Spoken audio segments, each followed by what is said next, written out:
another massive company that's facing litigation, and that is Alphabet, which is Google's parent company. Now, if you'll remember in 2020, the Trump administration's DOJ filed an antitrust lawsuit against Alphabet. That was for search, right, for online search. Now, the Biden administration is taking its aim at Google and is attacking its online advertising industry, saying that it's basically anti-competitive, it dominates the entire market, and they want its ad company to be broken off and to break up Alphabet in that sense.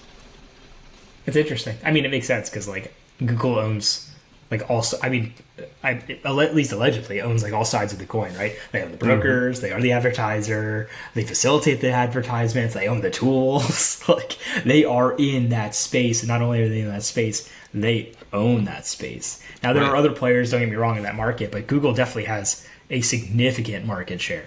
Significant. So I understand the lawsuit. You say other players. My understanding is outside of Google, it's Meta, and those are the two, and that's basically the entire market. You might have some very small other players, but Meta. But what's interesting, what's interesting to me is, let's say you were to spin out the ad business from Alphabet. That's what keeps the doors open. That's what keeps the lights on at Alphabet. That's what keeps Google search free, YouTube, its costs down, everything. So if that happens, you might see a fundamental reshaping of how, the internet works, about how things move, or other players coming in. I'm not sure, no? No, it's fair. It could easily be that case. It could also be the case that they don't spin off the entire advertising arm, maybe pieces of it. So you only have a certain sector of it. Maybe the broker side of it's gone. Maybe some of the tools are spun off into different little subsidiaries that are not sold off completely. I say subsidiaries that are smaller companies that no longer are owned by Google or within the grasp of Google. Alphabet could easily go in different directions. I'm sure that's an argument posed by Google. Who was to say like this is we don't one, we're not anti-competitive. We have all these other players, but two, if you spin these things off, like it's effectively our entire business. It's our entire business model. Right. Whether that's persuasive or not, whether that's even a good argument. Thankfully, I'm not an antitrust attorney, and the folks listening to this are probably laughing at me. But it's certainly something I would say as Google, like this is our business model. This is us. Right. Now that being said, it's certainly not a lot of antitrust recently. A lot of antitrust.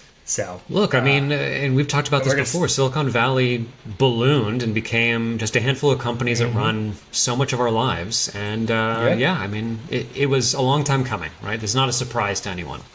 I think this is a joke someone said recently. They said, "I'm old enough to remember when the internet was not 5 websites," and like that. And it's a joke, but it makes. I mean, it's true though. Like our lives are consumed by like these 5 or 6 conglomerates, and like that's it. So I think it's fair to say the government is taking notice. Plus, you also can create this like demon look, right? Like I say demon, I mean like villainize. You can villainize big tech and kind of go after big tech. And it's a bipartisan issue. It's absolutely right. It's absolutely right. Yeah. So, I mean, we'll see where this goes, but and it's not just the U.S., right? It's the EU as well. It's other jurisdictions, but Silicon Valley is fighting for its life at the moment. I hope you enjoyed this episode. If you did, like and subscribe wherever you get your podcasts. Check us out also on LinkedIn and Twitter to keep up to speed with what we're doing. Catch you on the next one.